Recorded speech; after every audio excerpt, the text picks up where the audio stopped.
All right, so Paul, I was watching your DJ set from, I don't know, a few weeks ago, 2 weeks ago, or something like that on Hmm. Twitch. And, as expected, there were a wide variety of sounds, right? Some Yeah. punk, some new wave, some northern soul. What tell me about the northern soul stuff you were playing, right? There's tons of 45s out there. Some of these songs are like as good as any Motown song that was ever released. People who aren't Yeah. plugged into it don't know what the hell is going on. Like, what's the deal? Well, it's just soul music, really. It's all it is. It's just another. It's just old soul 45s for like usually from the 60s to early 70s. A lot of the latest stuff was like proto disco, and it was a lot of stuff that was picked up. It was called Northern Soul because it was picked up by in England. That's what they called it. And the English guys, we could check out some of the videos from back then. Even some of these guys, it's like early, almost like early breakdancing. Some of the moves these guys are doing.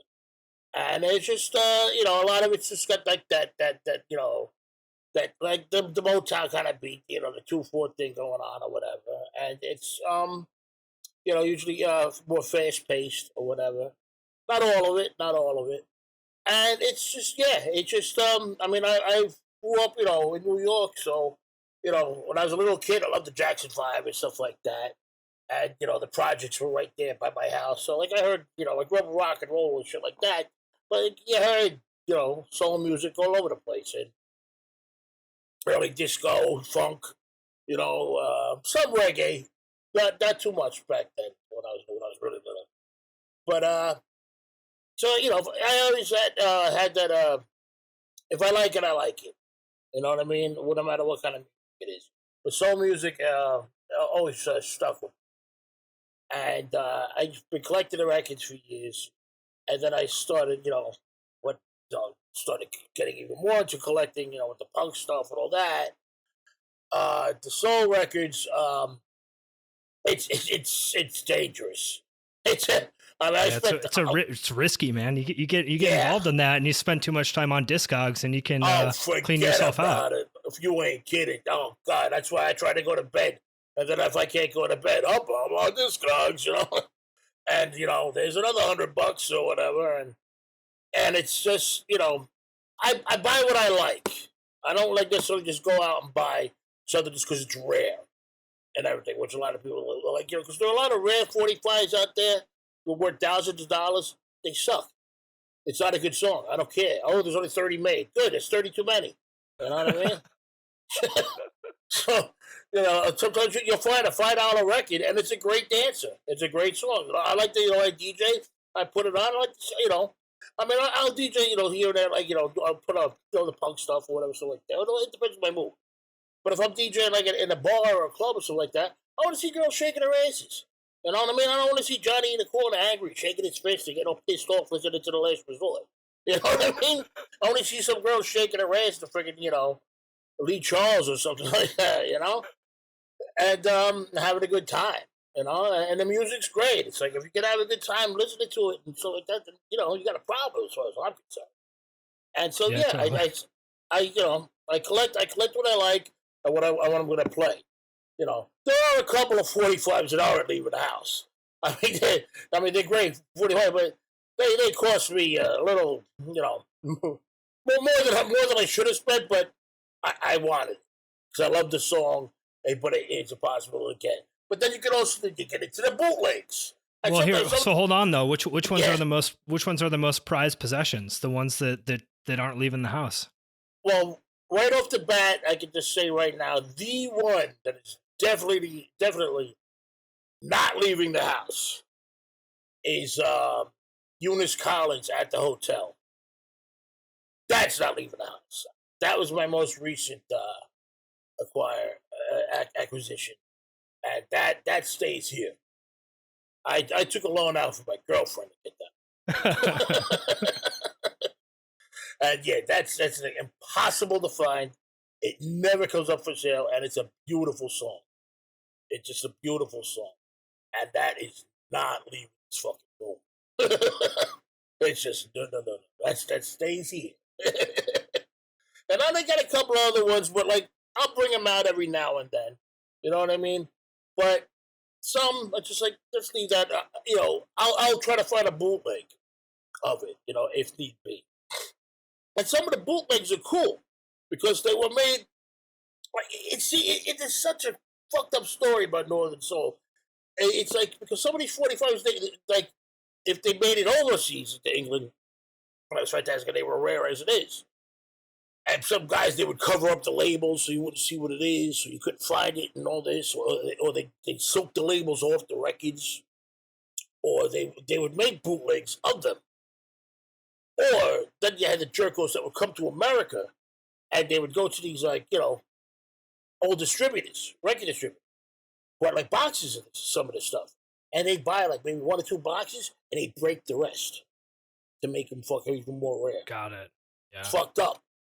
Really fucked up.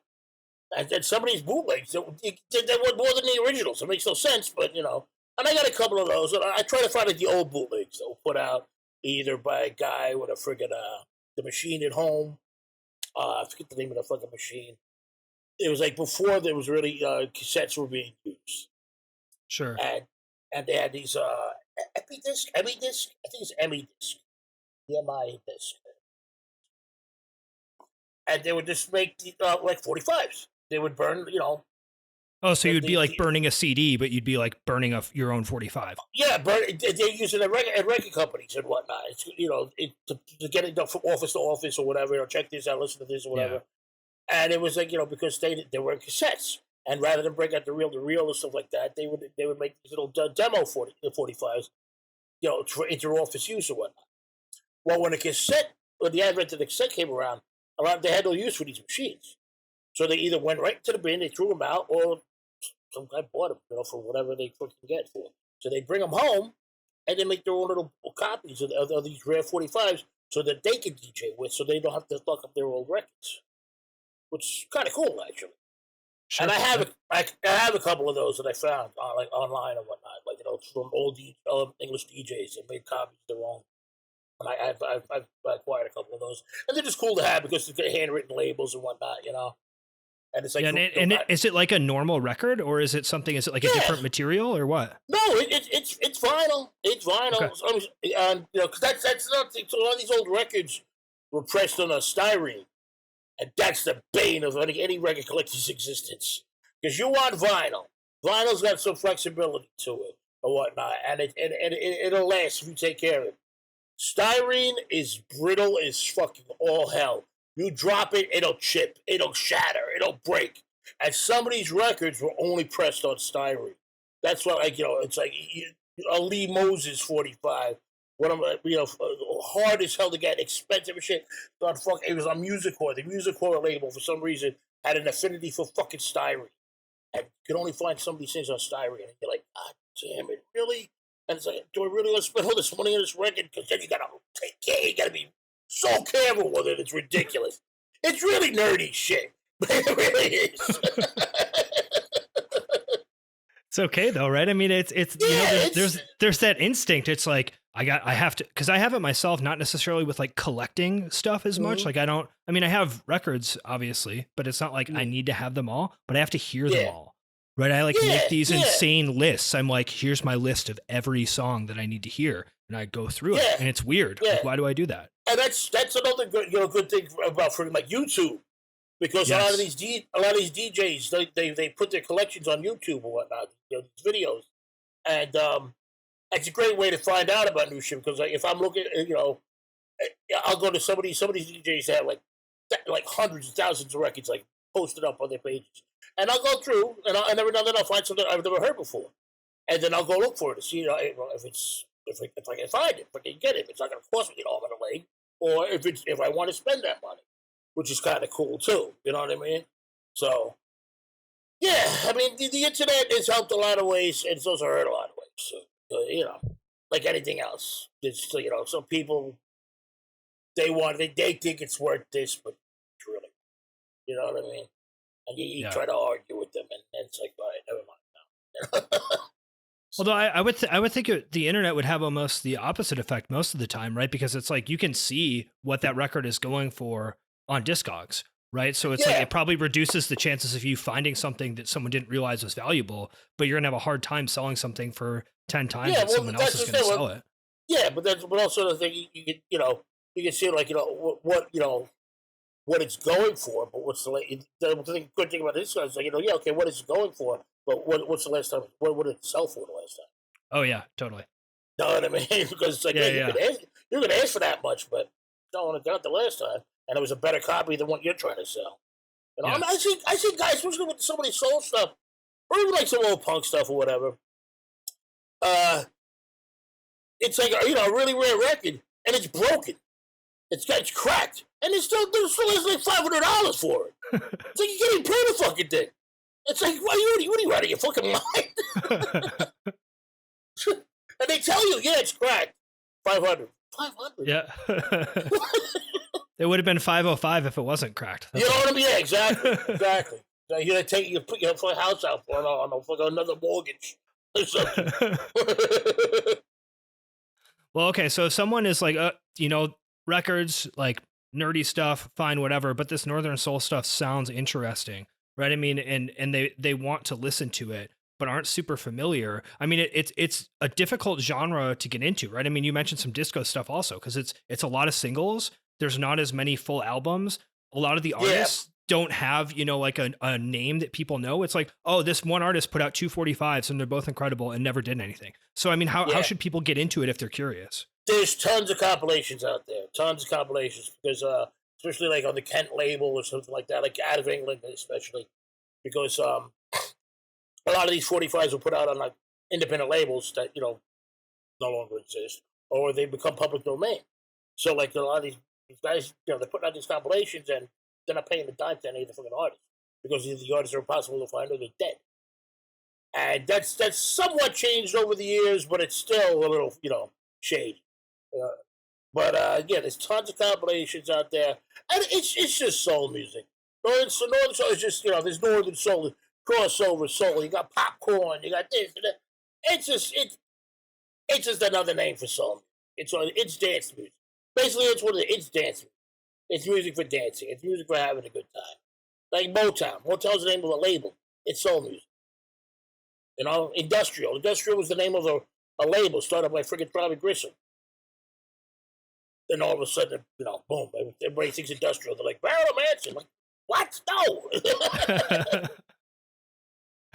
Well, yeah, I think that another thing that's interesting is that, I mean, sort of like you were saying, a lot of those Northern Soul artists were, just Chicago soul artists that suddenly found out they were huge in England, right? Actually, so I didn't know this, but the mayor of Atlanta, Keisha Lance Bottoms, her dad is Major Lance. I had no idea. I didn't know that. I was like, whoa, what the hell is happening here? Yeah, no, it is. It's nuts. Yeah, it's just like, because they didn't know, because some of them put out full albums, some of them didn't, because all these labels, like I said, they were fly by night, like independent labels. And unless they got picked up by, like, Decca or something like that, or Brunswick or a bigger label, like that would put out LPs. But people weren't really, a lot of times, you would get the LPs and you'd have like, 2, 3 like original cuts or whatnot, and then there'd be a lot of covers. You know what I mean? Like same thing like with the first couple of Rolling Stones albums. They were all fucking covers. You don't want to listen to that whole record. Like the whole record is not good. Exactly. To listen to. So that's why the singles were more important. They were cheaper. People would buy them, and they could press them in the thousands if they wanted to. And kids, teenagers buying them. They break it. They're throwing it across the room. They're skateboarding on it. They go out and they buy another one for $1. You know what I mean? So that's why the singles were more important than albums. People really weren't like investing in albums as much. Well, it depends really. I mean, like except for like if it was like jazz or classical or something like that. And then it was all about the LP really. And so that's why the singles. And they didn't know. I mean, then they didn't become because they put out these 45s in like 1965 and never made a dime. Never really played out. Maybe toured the general area, the tri-state area of where they went. And then that was it. Then they retired and they got real jobs. They went back to the factory and became mailmen or nurses or whatever. And then all of a sudden it's like 25 years later and they're like underground legends. Yeah, in like, Wigan, in England somewhere, Yeah, totally. And people are trying to hunt them down, track them down, like, listen, we want to fly over here to perform. And they're like, invite me over to perform. I haven't performed in 40 years. I'm a mailman, you know? You know? And they had no idea. And, you know, and that happened with, like, a lot of, like, in, like, the early 80s or mid-80s or whatever. Like, with some of these, like, the punk bands and everything. Or, like, the later ones, especially the second wave, or, like, the oi stuff and everything. Like, a lot of those, but they, like, when they first came over, they didn't know that these people even really know what they were because their labels weren't telling them shit. You know? See, like, Secret Records were telling them, yeah, you're selling a lot of records over in America. No, they didn't want them to know. There was no accounting back then. You know, they're like, yeah, it's doing okay. You know, just go play Scotland again. America, what do you want to go to America for? You don't want to go over there. They don't like you. You know? And then when they came over here, they were like, holy shit, these fucking people like us. But that also became detrimental to a lot of English bands, too. Because, like when I first heard GBH, like, was that 82 or 83? I forget when I first came over. And I was excited to go see them. And they played at Great Gildersleeves. And they sucked because they were so fucking drunk by the time they got on stage, they couldn't barely play. Dude, it's punk rock, man. What do you expect? I know, but still, it's like, come on. You know you had a show. But the thing is, because you got to look at, like, these English guys that were coming over here back then, their bars closed at, like, 11 o'clock over there. And they're in New York where the bars are closed till 4. And, especially some of these oi bands or these skinhead bands, you know, there's always some bull-headed jerk over in a fucking flight jacket just wanting to give you a Guinness. And that's going to happen all night long. By the time you hit the stage, you're shit-faced.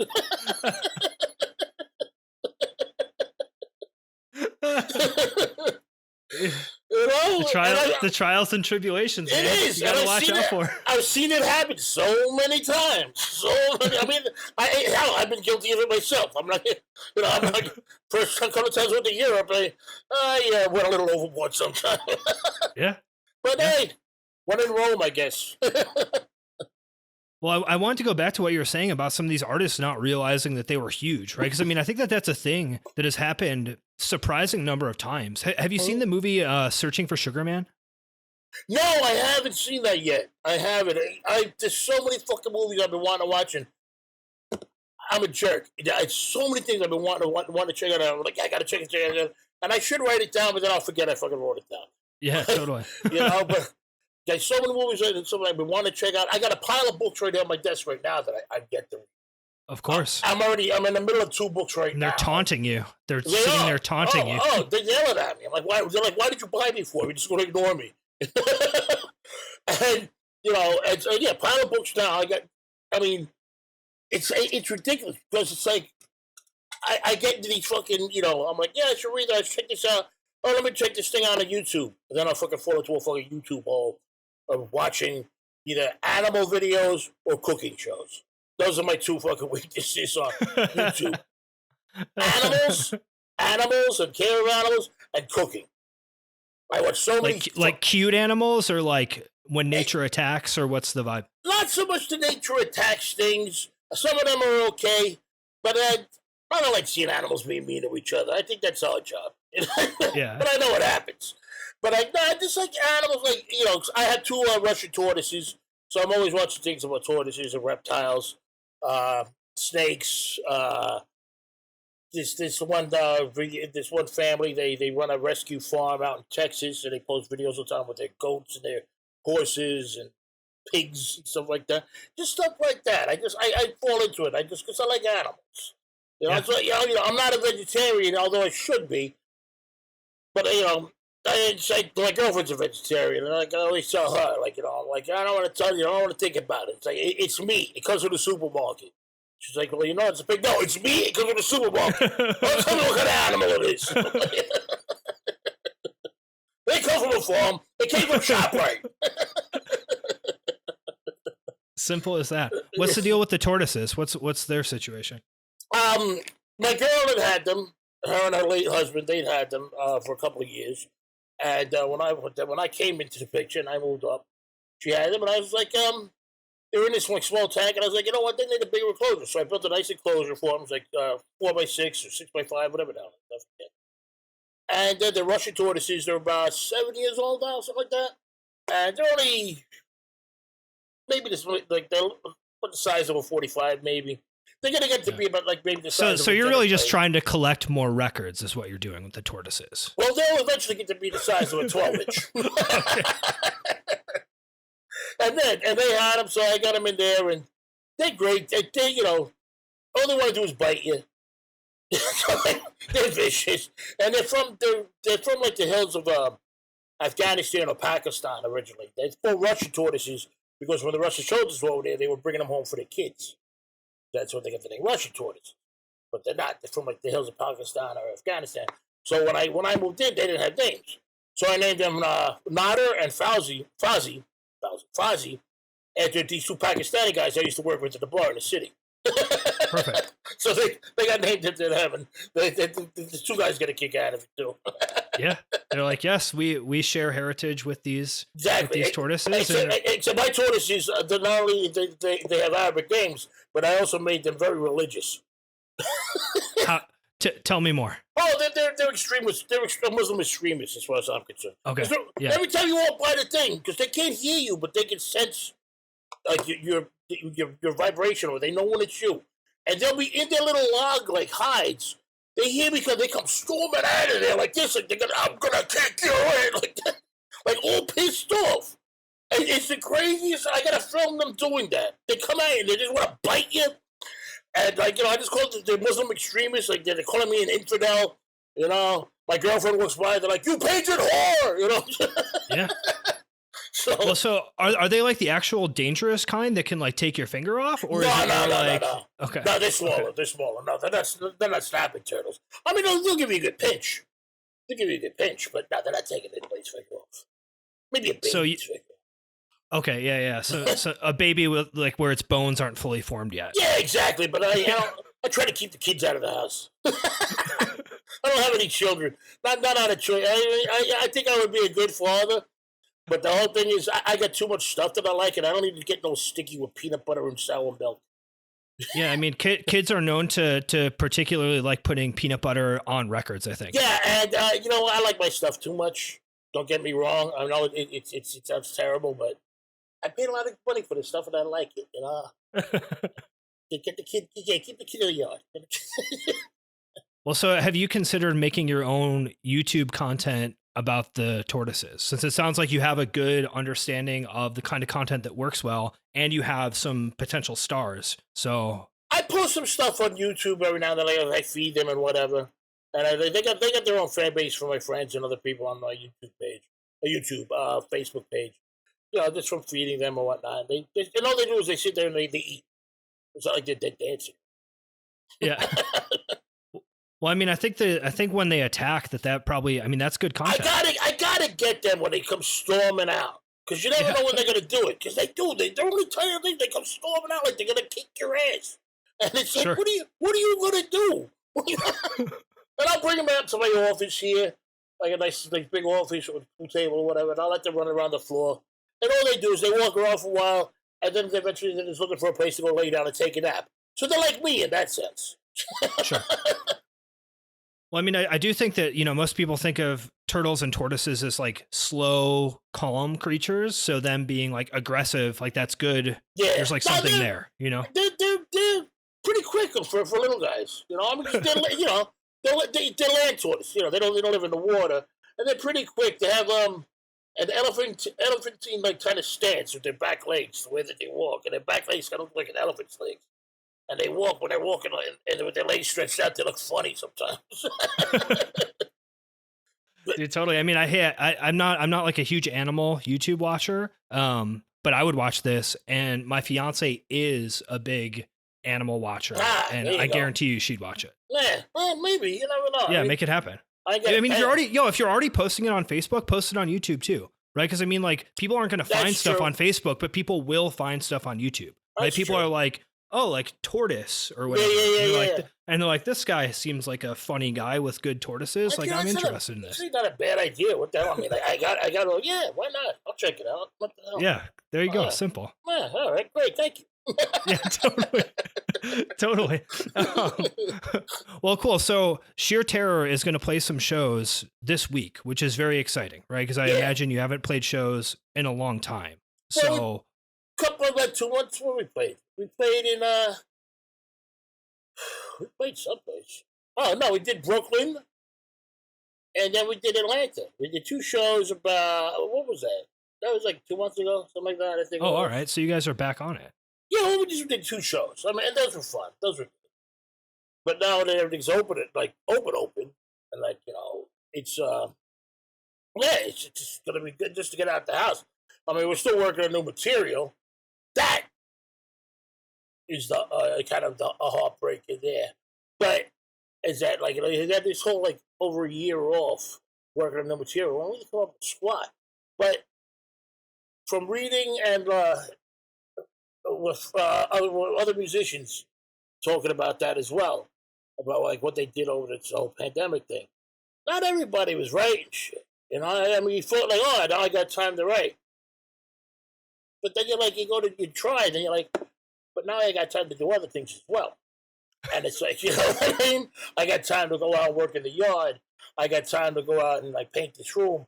I got time to watch movies or catch up on my reading and everything. And not everybody's right. And you thought like, oh yeah, well, by the time this is over, I'll have a new album. That didn't always necessarily work for everybody.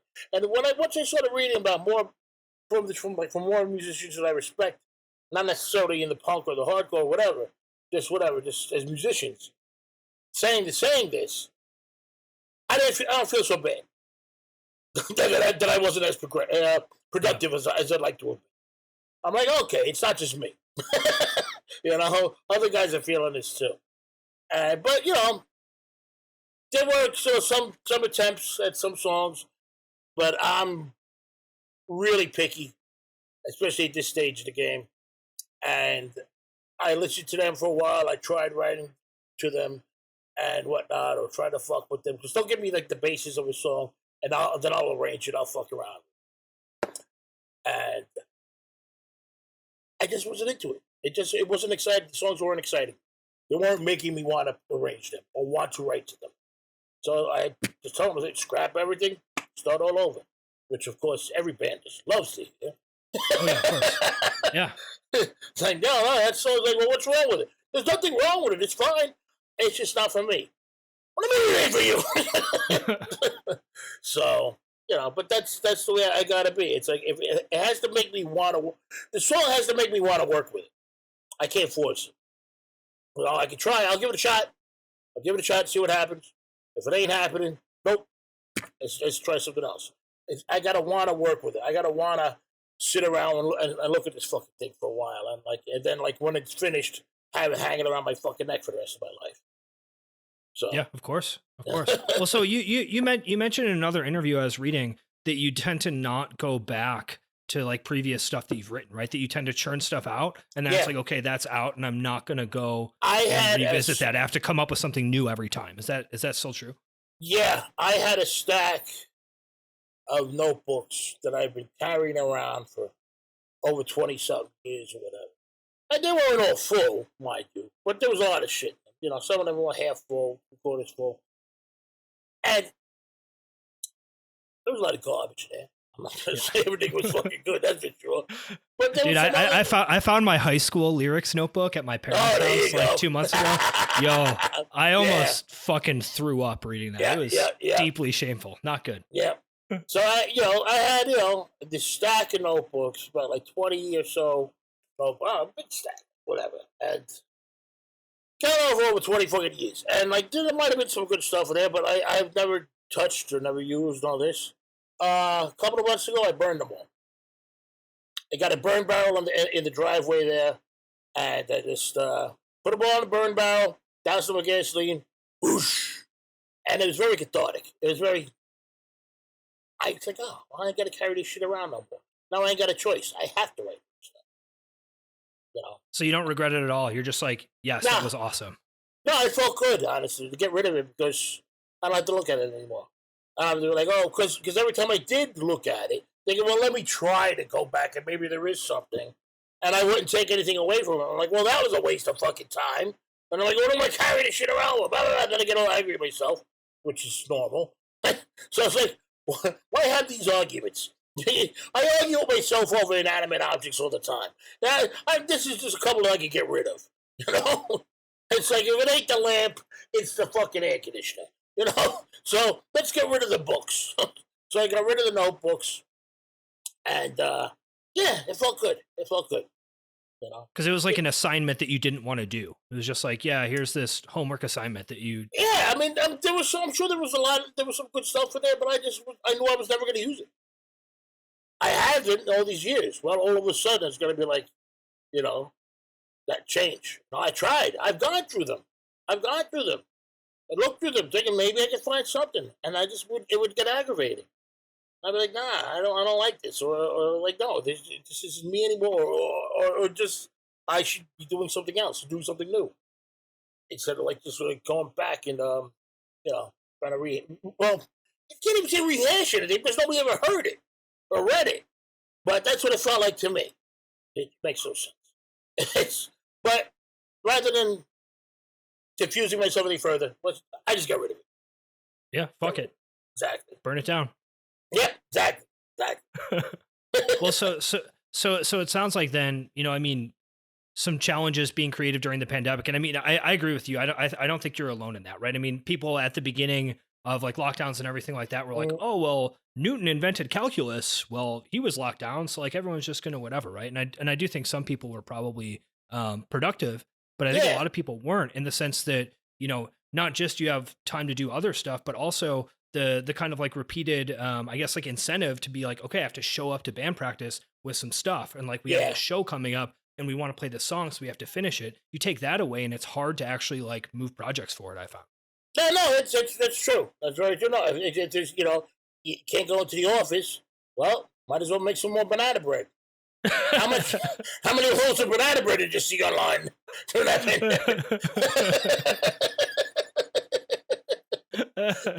know, all of a sudden everybody was a baker. That was great.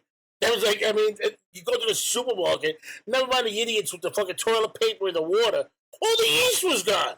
I'm like, how many loaves of bread are you people baking? Jesus Christ, what are you doing with all this yeast? It was insane. It was so annoying. Well, and baking is hard too, so people are probably fucking it up, so they had to keep buying more. I guess so. My friend, a friend of mine in Virginia, Kevin, he was during the pandemic, and also a little bit before the pandemic, and he was like posting these pictures of these loaves of bread that he was like cranking out of his house and everything. Beautiful looking things. He's actually opening up a friggin' bakery cafe in Richmond, where the buddy is now. So it worked out for him. I forget the name of it and everything, but yeah, my buddy Kevin Murphy. So he actually was productive then during the pandemic. Yeah, no, he knocked it out. Yeah, exactly. He was posting pictures of his bread, and I'm like, oh my god, look at that fucking bread. I'm like, I'm a fat bastard as it is. Thank God I don't live anywhere near this guy. He's like, yeah, man, like we got plenty of grain for you. Just come on by. You know all kinds what I mean? of grain. Exactly. Yeah, I was hanging out at my brother Paul's house the other night, and he was like talking about you know, grocery shop and shit like that. And he was like, you know, yeah, it's like, you know, I went out to the grocery store and I bought this like 50 pound bag of rice. It's like, the fuck am I gonna do with all this fucking rice? It's like, he's like, well, you know, I didn't know like how long this thing was gonna last, and like, you use a cup of rice and you got a big pot like that. I'm never gonna go through it. It's like the bag is so big you can actually read the fucking print on it. So it's like, yeah, it's like you didn't know, and it's like, yeah, it's like, oh, I'll just buy the biggest one I got, and you know, then you're stuck with it. Like, oh, I don't know. Dude, you gotta watch out for those 50-pound bags of rice, man. Those things will sit in your pantry for a decade. You're not. Yeah, exactly. I mean, got so many fucking spices and shit like that. I've bought over the years. I'm like, you know, yeah, I went to the supermarket the other day. I'm like, oh, I need allspice. Come on, I already got allspice. How the fuck do I already have allspice? I rarely ever use this shit. What am I doing with this now? So now I have like allspice. I got, I don't know how many hot sauces and the pepper powders, the smoked chocolate habanero pepper powder, which is actually a very good cooking pepper. What is it? Chocolate habanero. Okay. It's just called chocolate because of the color. Oh, okay. It's a habanero. Yeah. It's a really good cooking pepper, and they make a smoked chocolate habanero like a powder, you know, ground, and it's really good. Just sprinkle on stuff. It's a nice warm burn. I I like hot stuff, but I like flavor. I don't like just, kill me type of shit. Did you learn this from cooking YouTube? I learned it from just trial and error over the years. Oh yeah. My mother was Italian and Spanish, and my father was Polish. So everybody liked to cook. And so I learned to cook by watching them, and I've always cooked. And just trial and error over the years, I consider myself a very good cook. At least my girlfriend thinks so, and some ex-roommates or whatever. And I'm always cooking, and my girlfriend, I'm not afraid to experiment and try different things. And then thanks to YouTube, I look up things, and I watch cooking shows. My girlfriend's vegetarian, and she has a form of MS that's affecting her leg, so she has to stay away from gluten.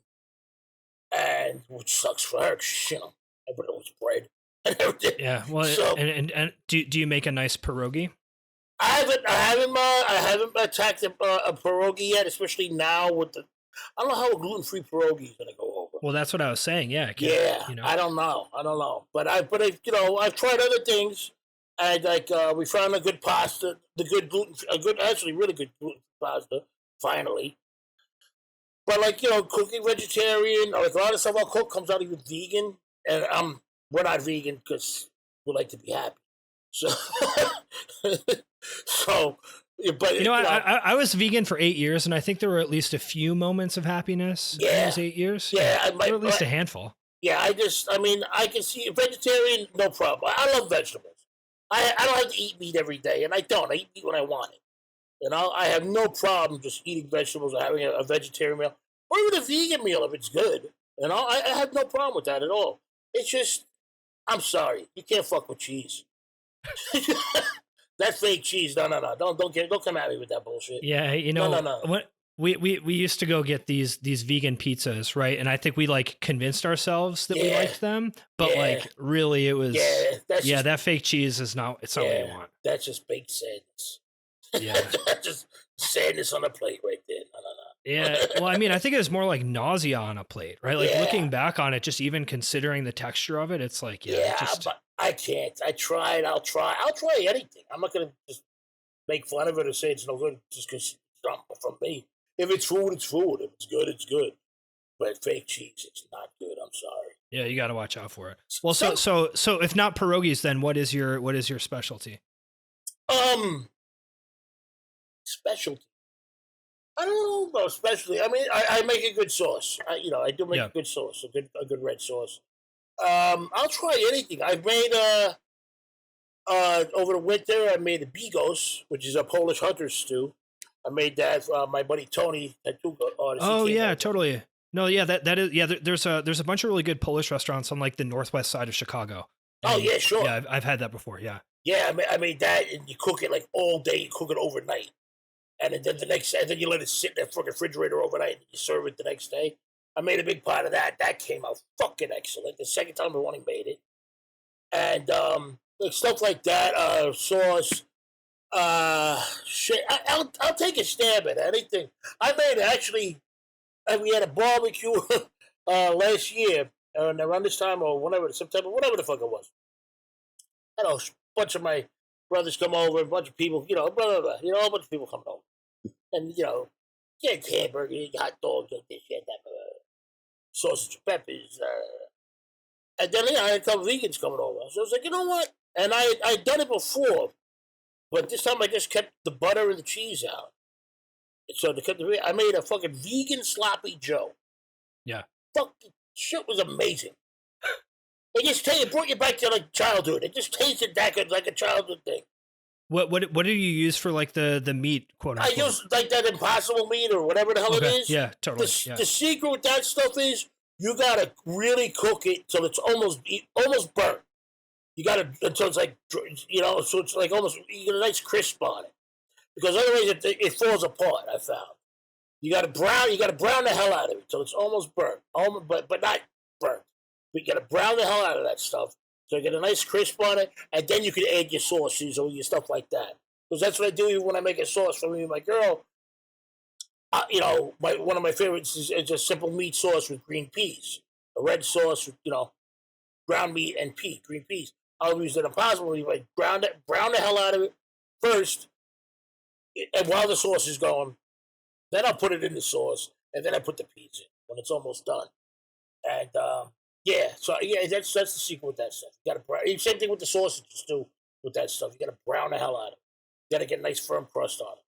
Otherwise, it falls apart. But it doesn't taste too bad. And honestly, with the friggin' you can't tell the difference. With the sloppy Joe, you couldn't. You could not tell the difference. It came out great. Yeah, my friend Dan owns a restaurant and he's a chef, and he makes a vegan sloppy Joe using jackfruit.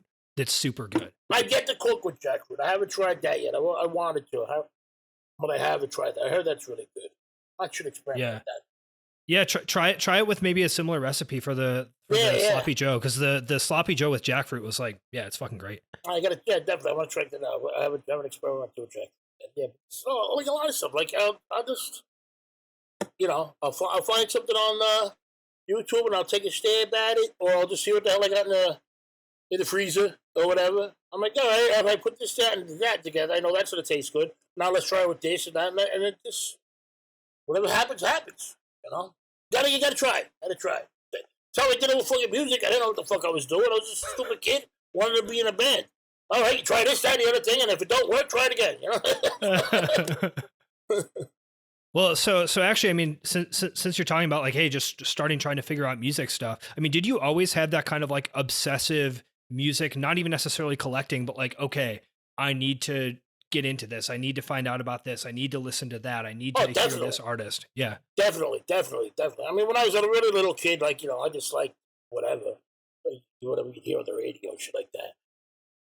But then, like, my brother, my sister listened to more like pop stuff, like, Frampton, like the early Frampton stuff, or like Basie Rollers. I remember when they blew up and shit like that. But my brother, who's older, like 10 years older than me, he had like the Alice Cooper albums, he had the Slade records, he had the Black Sabbath records, and like I remember like looking at like Bloody Sabbath, cover that, and that's cover scared the hell out of me when I was a kid.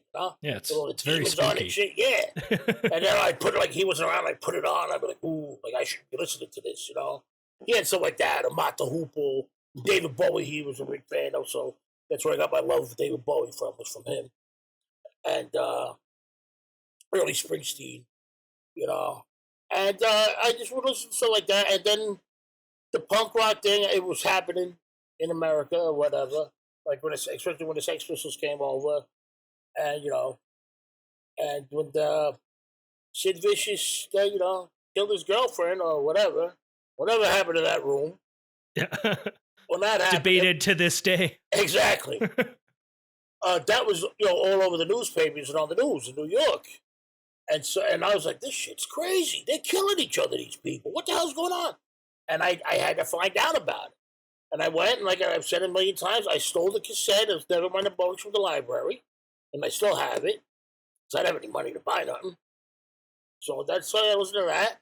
And then it slowly started. I started like going on, finding other, like, whatever I could find in the stores at the time. Punk records, or what was considered punk and stuff like that.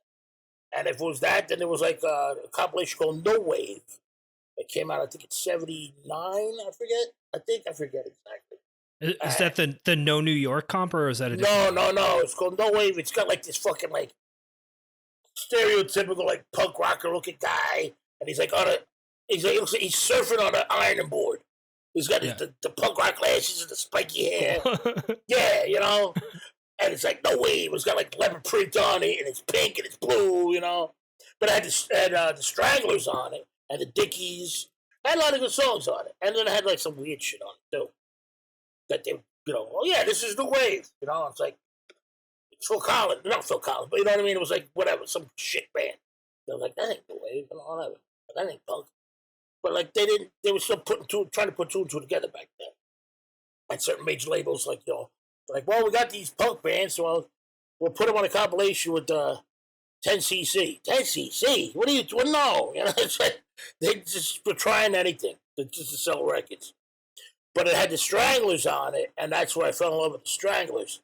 That was like 79. And they had this song, Bring On the Nubiles.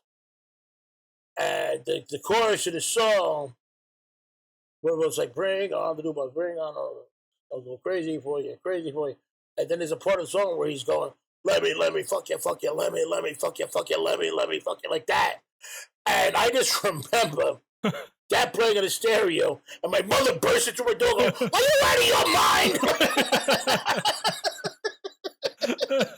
What are you listening to?"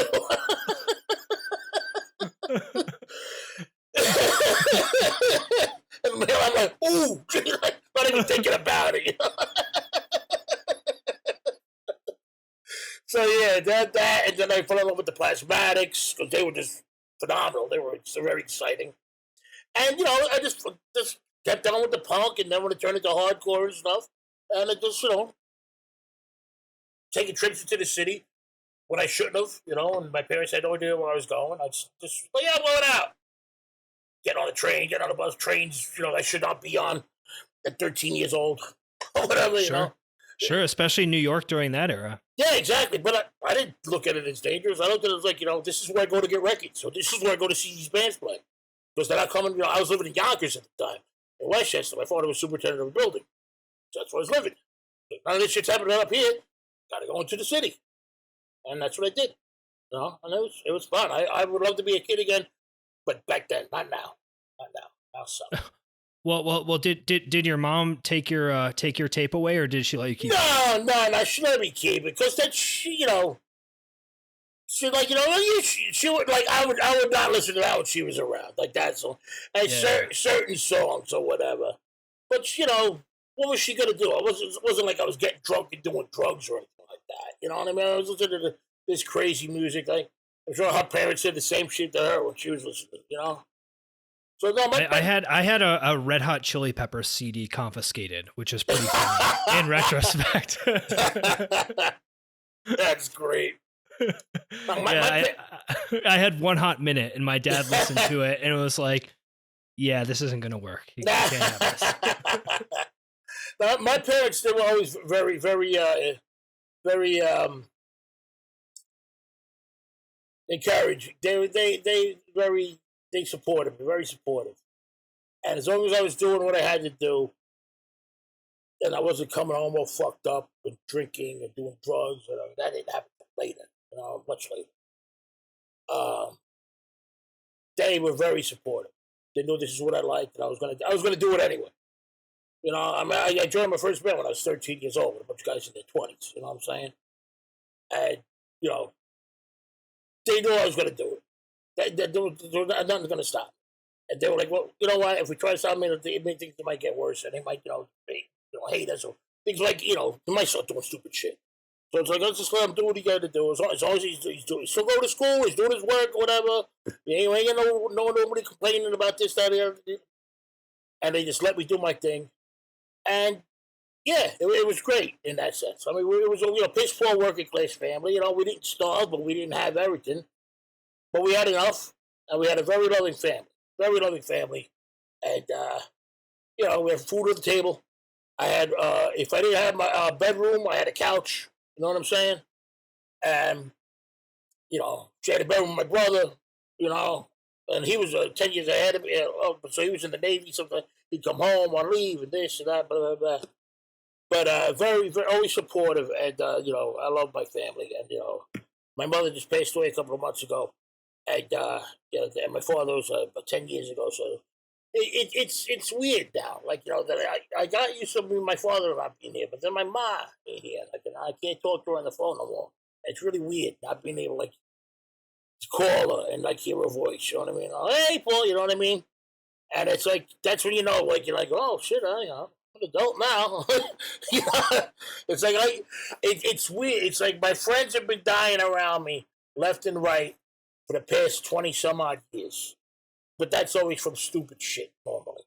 You know what I mean? I mean, now it's starting to be like, okay, this guy has cancer. My best friend died from cancer in October. And so it's like, that's happening. But usually it was drugs, violence, car accidents, suicide. How many suicides? And, and that's, it sucks. I ain't bragging about it. But I've had that, for I don't know how many fucking years, over 20 some odd years, 30 years. And then it's like when your mom dies, you're like, whoa, it's like, Ma's gone. And like, and to see her get old and age the way she did, it's heartbreaking.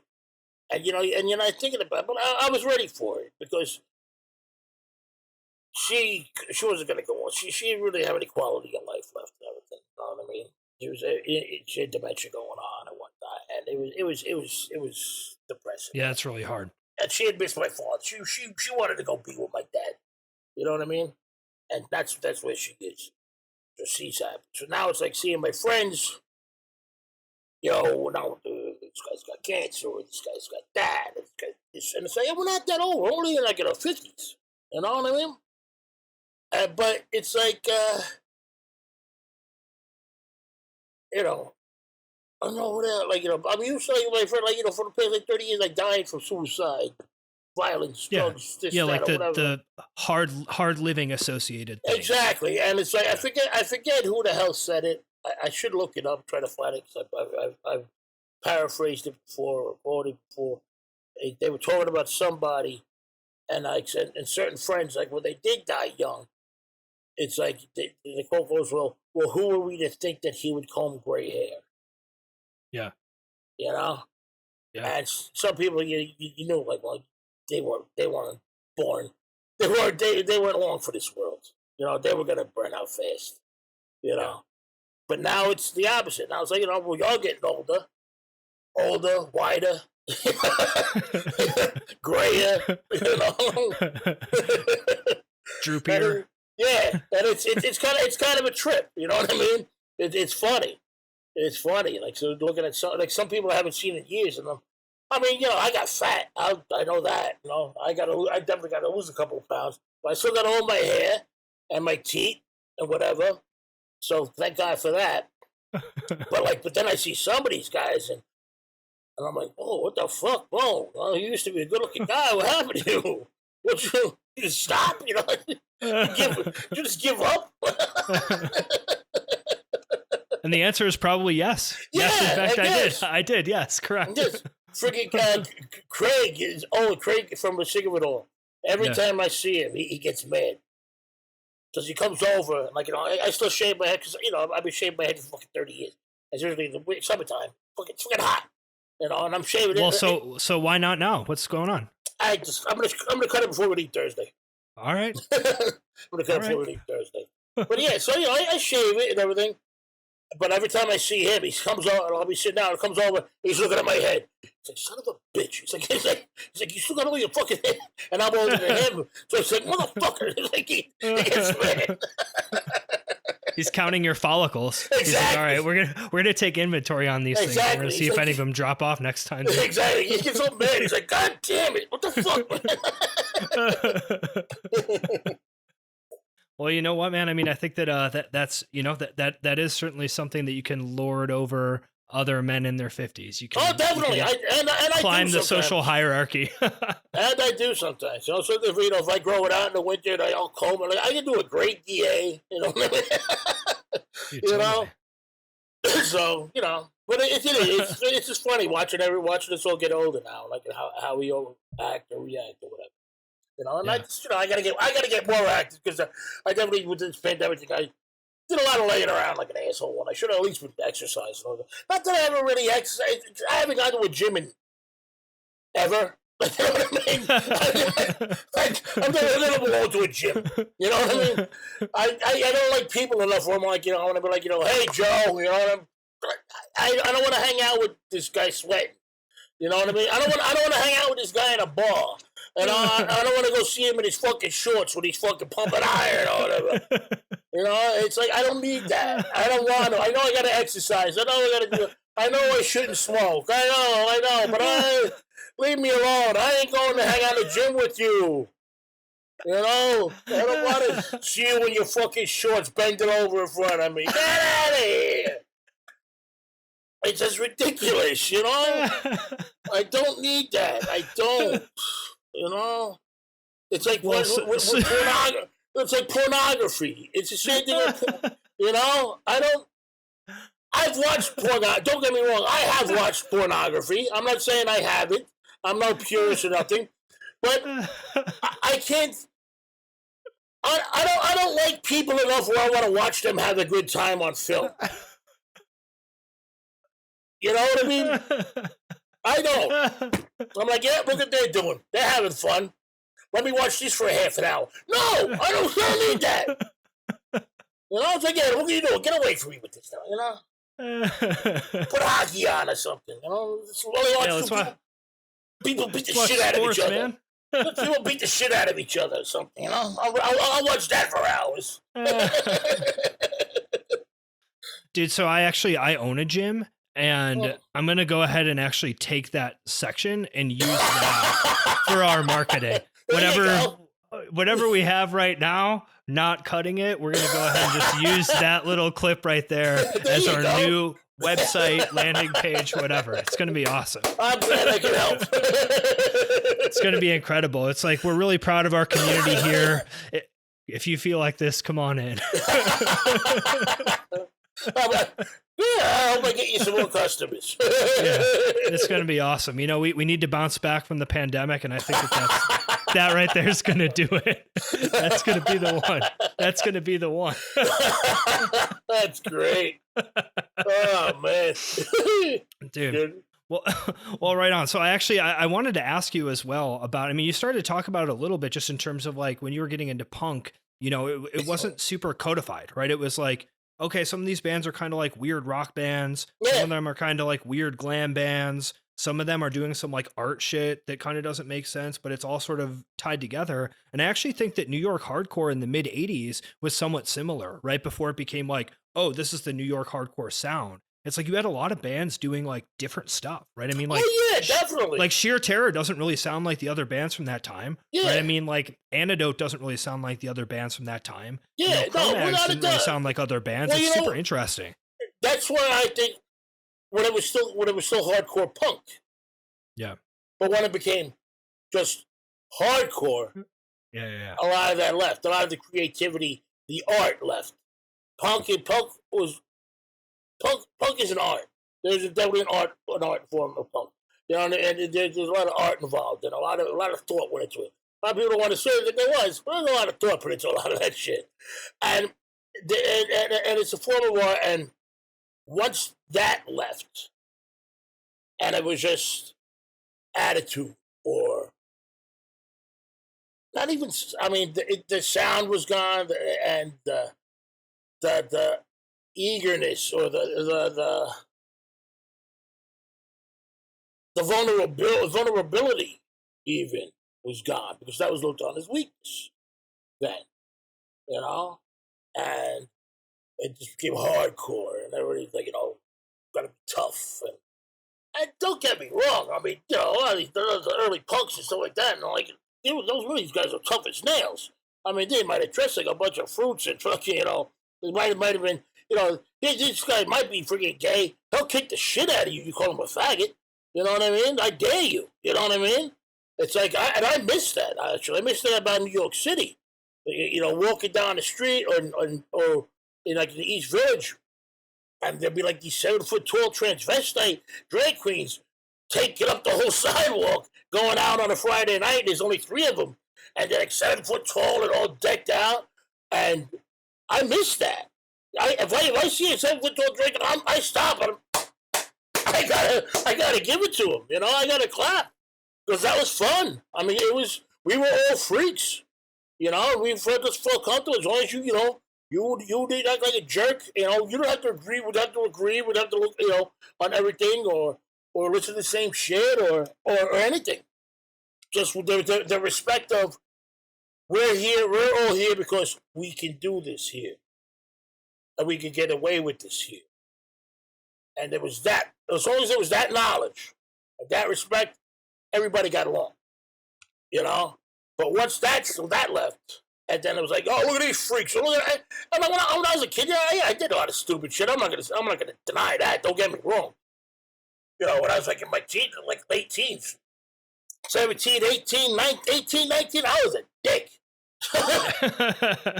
I was a dick. I'm not gonna deny it. You know, I was hanging out. I was going out to San Francisco, hanging out with a bunch of garden variety Nazis out there, and you know, I can't honestly say that I followed the politics of National Socialism or white power or anything like that. I just liked being an asshole. I liked the violence back then. I liked being able to walk through a room and everybody just hated my fucking guts.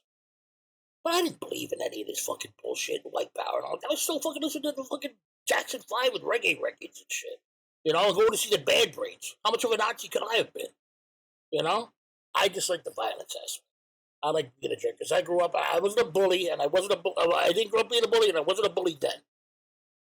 But once I got away from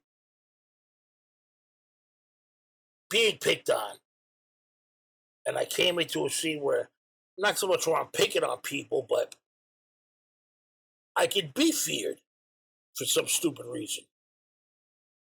I kind of like that for a minute. I'm not going to deny that. When I was 18, 19, like, yeah, I was a dick. I did a lot of fucked up shit. I hurt a lot of people. And debt's collected, debt's paid. You know, I'm not proud of it, but I'm not going to deny it either. Am I going to apologize for it? No, because what's that going to do? What's done is done. Am I going to do it again? No, I've learned from that. I'm a different person now. I was a kid. I was a stupid fucking kid doing stupid fucking shit. And I had a great time doing it. That was a long fucking time ago, and I am over it. And I'm not gonna deny it. A lot of guys won't talk about that. They'll deny it. Although I don't know how many fucking revisionist history of some of these people who I've known for years. And I was like, motherfucker, you were right there with me doing this stupid shit. All of a sudden, you were on the other side. No, you weren't. You were right there with me. But they won't, I'm not going to name names. I'm not going to put them under the bus. Because if they want to keep that a secret, if they don't want to talk about that part of their lives, or if they think it's going to harm their careers, then I'm not going to fucking ruin it for them. That's not my position. That's not my job. Let them do what they want to do. Go make you $1 million or whatever. And, just hope that somebody doesn't find some of your old pictures. But me, I'm never going to deny that I was a jerk at one point in time. I was. Why deny it? Because it's going to come back eventually. And I'm not going to, oh, well, that was this. Or I'm not going to make up stories. Because, I was a long time ago. I was a stupid kid. We all did stupid shit. There's some of us did more stupid than others. So.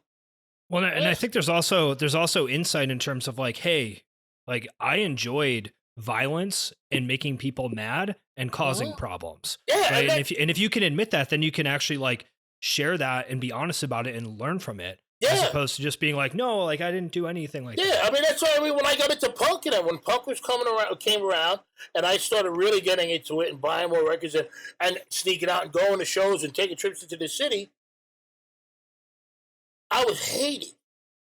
And in my peers or whatever in school or shit like this, or just people on the street, kids' parents, fathers wanting to fight me. But you know what? That's what I liked about punk. Because they fucking hated it. They hated punk. And I wanted everything to do with it. I was like, oh, you hate this? I'm diving head first in then. Look at me. Great. It was fun. It's still fun to be hated sometimes. But by different people. Oh, now. Those people are still the same, actually. Not even. I can't even say that. I don't know how many people. It's really dark. Wow. I'm going to put the light on. Yeah, totally. Hold on one second. Cool.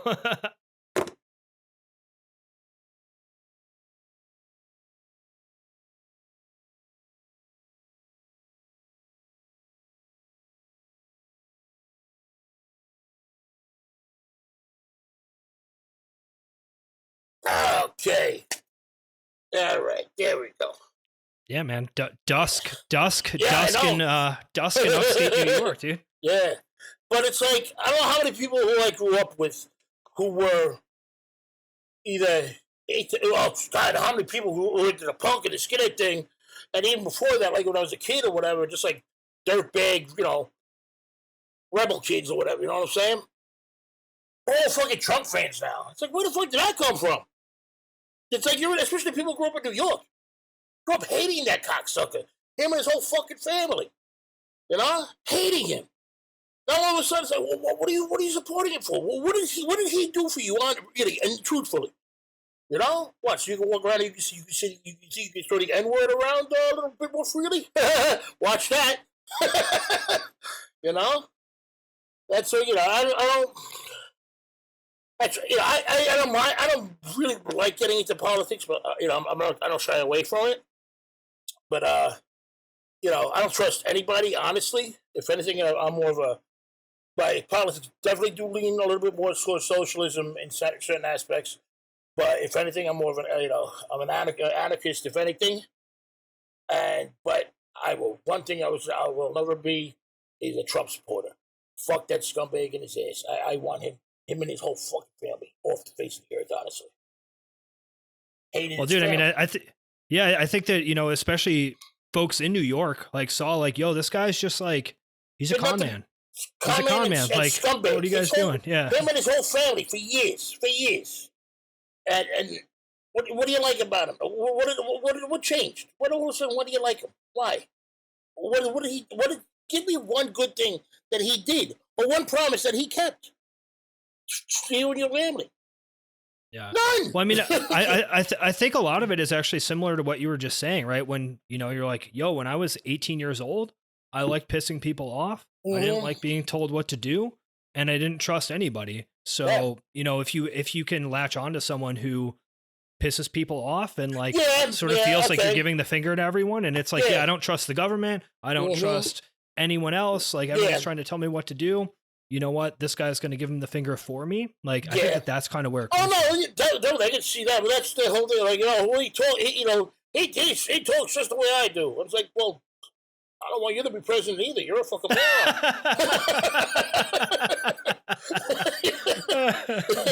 You know? I love you and all, but you're a moron. I wouldn't vote for you. I would not vote for you. Joey, I take a bullet for you, my brother, but you're a fucking idiot. You should not be in charge. Exactly. You're not in charge of nothing. You're not even running a fucking grill at the barbecue, okay? You should have a drink of beer. Yeah, we don't even trust you to cook, fellas. Exactly. No, sit down. You have another burger. Totally. But yeah, man, I think it's something like that, right? Where it's just like, you know what? This is just an extended middle finger to everyone. Yeah. Sort of going in this direction. No, definitely, without a doubt. Because, you know, I mean, and that's why, you know, the Republican Party, I mean, he's not a Republican. I mean, come on. Call him a Republican is ridiculous. They're only holding on to him because he had the numbers. They had the people back it up. But, like, no self-respecting Republican, as far as I can friggin', you know, I would hope anyway, would actually think that he was a good leader. I mean, come on. Let's be realistic here. You're just like, because he had the numbers, he had the backing, but he was not a good leader by no means. And they're selling themselves out. They're all idiots. You know what? Fuck them all. Honestly, I mean, at the end of the day, none of this really affects my life except if I get no more fights with my friends. Yeah. You know, that's about it. The only thing this whole election and Trump being president is I'm not friends with a lot more people than I thought I was, and I'm arguing with more people that I do like. And it's like, that's the most negative thing out of it. You know, outside of that, you know, I still do what I want. Well, but I do think that that's an interesting point, though, right? Because, I mean, historically, like, the punk and hardcore scene is often, like, coded politically left, right? It, like, tends to be, like, left-leaning people, right? With notable exceptions, right? Yeah. Notable exceptions. But I do think that, you know, that in general, like, being against the establishment sort of, like, collected a bunch of people together, like, against the establishment who actually don't share a lot in common. And then when the structure changes a little bit, it's like, oh, I actually don't agree with you at all, right? Well, like, see, I mean, I'm with the punk and the hardcore thing. Like, it was always anti-establishment. Now, whether it be left or right, I think once the left and the right thing started coming into it, that's what started. Like, I turned off a lot of shit. It's like MDC. I never liked them. Another personal thing that's always just bothered me, and they kind of creeped me out as a kid. Not because of the gay thing, you know, that didn't bother me. I don't give a shit about Dave being gay or anything. It was the fact that it was like 1982, and these guys were already going bald. I don't know. They say, how old are you? Like, it was just weird. I don't know. They just creeped me out. They were weird. And I just never got into them. But I liked like some political, like Crash and stuff like that, and some of the English bands, very, very much political. So it wasn't like I was like anti-politics, but it was anti-establishment. But then when it came into left and right, and when I'm hearing people, your everyday man, like a woman calling their fellow countrymen, oh, you're from the radical left. No, the radical right, and the radical left. The radical left. They want to take over the radical left. They're fucking millionaires, these fucking politicians. Yeah, real radical, man. Give me a fucking break. Radical left. They're all for themselves. Everybody's for themselves. These fucking politicians. They're all for watching their own fucking wallets, their own fucking bank accounts. But that whole thing, radical left to radical right, that's what the country is looking at each other as the enemy. That's fucked up. That pisses me off. You don't have to agree with one another. You don't all have to get along. I'm not saying you got to hold hands and let's talk it out, or let's agree to disagree. Because I hate that bullshit. No. If we're gonna disagree, we disagree. That's it. All right, we disagree. Leave me alone. Well, I'm not gonna go like, oh, it's cool. No, it ain't cool. You still suck. But the whole, looking at each other as the enemy. It's sad. It really fucking is. It really is. If I would, I always say to myself, what a president should do, if he has any power to do this, I don't know, is in the Senate or whatever. You got the Republicans over here and the Democrats over here, right? If you made them sit next to each other, if you mixed them up, they couldn't separate. They're only like little fucking teams. No, we go Republican, Democrat, like that. Mix them up like that, where they had to fucking sit next to each other and talk to each other. I think that might, don't know, that might be a little interesting to see whatever happens with that. It's like, you want to act like children? Well, I'm going to treat you like children. Yeah, it's like you got to separate the two kids who are always arguing or goofing off in class. It's like, okay, yeah, we're gonna put you like this, yeah. Yeah, I think they should give it a shot. I mean, I think that's a potentially high leverage, low cost thing to try, right? Because I mean, even just the basic aspect of like, oh, can I get past you to like sit down or whatever, right? That, like even just that interaction probably does mean something. Exactly. Well, I think they should give it a shot. Well, they'll probably not, but yeah, I think they should. Write a letter. Yeah, dear Joe Biden.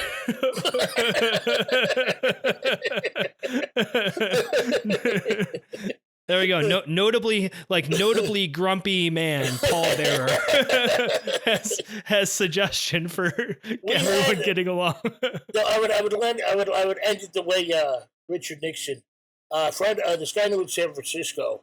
He had these letters. They were from Richard Nixon's office, or whatever, like to his uncle or some shit like that. I forget exactly what they were.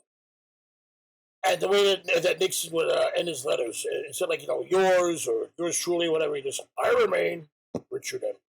Oh, yeah. Cool. Very cocky. I remain. So, yeah. Extremely cocky sign off. Exactly. Well, so what's the deal? Are you guys putting together this new music? Is there anything that's coming down the pipeline or what? We're trying. No. Right now, we don't have nothing set. We recorded 3 songs the other week, but they're all covers. 2 are for compilations, and 1 we just have. We're not sure we're going to get. And it's just one's for a compilation from my brother Uzi from Aggressive Dogs in Japan. He had lung cancer. And he was going through treatment for it. And he's doing good. He's still fighting. He's a fighter. He's a strong son of a bitch. But the treatment, of course, costs a lot of money. So we did one thing that I recorded a track with them when we were last over there 2 years ago. And I recorded a song with the band. With the Aggressive Dogs. But now they're doing another compilation to help him with the bill. So we recorded a version of Baby Please Don't Go by Thin Lizzy. And that's going to be on that compilation. I don't know when that's coming out. Then we did this other song, French skinhead oi band, La Infant Life for the Police Sauvage. I don't know how the fuck to say it. I think it translates to the Savage Infantry or whatever. I don't know. And we took one of their songs and we totally switched it over. It doesn't even sound like the same song. We were asked to do that 2 years ago. We finally got around to doing it. And that should be coming out hopefully within a year. He's got a whole bunch of like street punk type bands on it and stuff like that. So, and then the other song, we're going to see what we're going to do with it. We're going to rehab it anyway. Because for the past, I don't know, year or so, we've been covering Union City Blue from Blondie just for fun. So we recorded that. I still have to do the vocals on it. So I'm supposed to do them this week before we leave, but we're going to see if Anthony's coming up here, my drummer, to record me or not. So hopefully if we do, we have to do it tomorrow or Wednesday. So. Yeah, you got to figure that out, man. You got to go. Yeah, exactly. I'm only going for 4 days, but I'm supposed to have the vocals done by now. I don't know. We'll see. Yeah. But yeah, we got that stuff done, and when we get back, we have on certain shows we're going to be a 5-piece. On certain shows, Gary from Kill Your Idols, who was in the band for a little while, he's going to be playing with us live, and he's also helping us write as well with the new record. Gary's like my little brother. I mean, it's a little no more, but he's like my little brother, and he was in the band for a while, a couple of times, and he always has a spot in the band. I love him to death. I like a lot of the stuff that he writes, and I find that I can write with him easier than some, and he's an amazing player. He's great. Between him and my guitarist Johnny, I personally think I have two of the best players in the business right now, in hardcore, as in style, technique, and this feel. They're both great players, and when they play together, it just sounds amazing. So certain shows, like 2 of those shows coming up, are going to be as a 5-piece. The last 2, Long Island and Connecticut. That's going to be as a 5-piece, and he's going to play out with us when he can. You know, he just had his wife just had a baby. She's had 2 kids now. She had a baby about a year ago.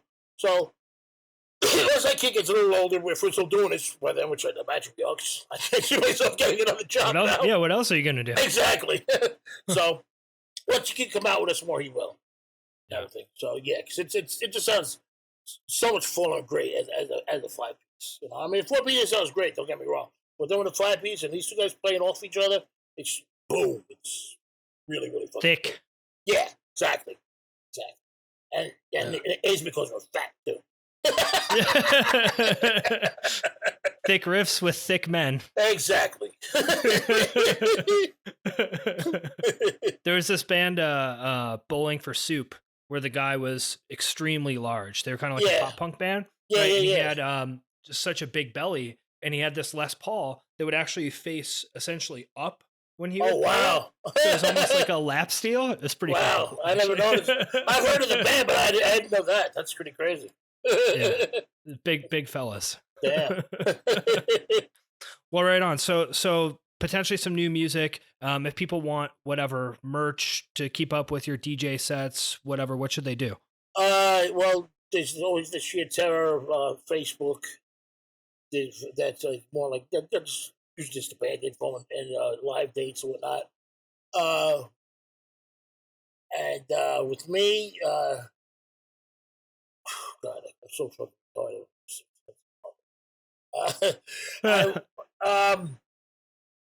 Instagram, it's DJ Don't Like You, one word. It's DJ, and it's you, not YOU, so it's DJ DONTLIKEU. That's my Instagram, and I'll post things like if I got DJ things coming up, or also Sheer Terror stuff and whatever. I'm gonna look into doing some of that YouTube thing. With the Tortoises, man. Let's see what happens. I'm gonna look into that. And merch, it's deadcitymerch.com. Where does our merch here in the States. And we also there's 2 shirts we have on omurda.com or omurdaclothing.com with my brother Dirty Mick. We did 2 collaborations with them and 2 shirts with them, and he's got socks. Everyone needs socks. You know what I mean? What the hell? Sure. Why not? Yeah, it sucks.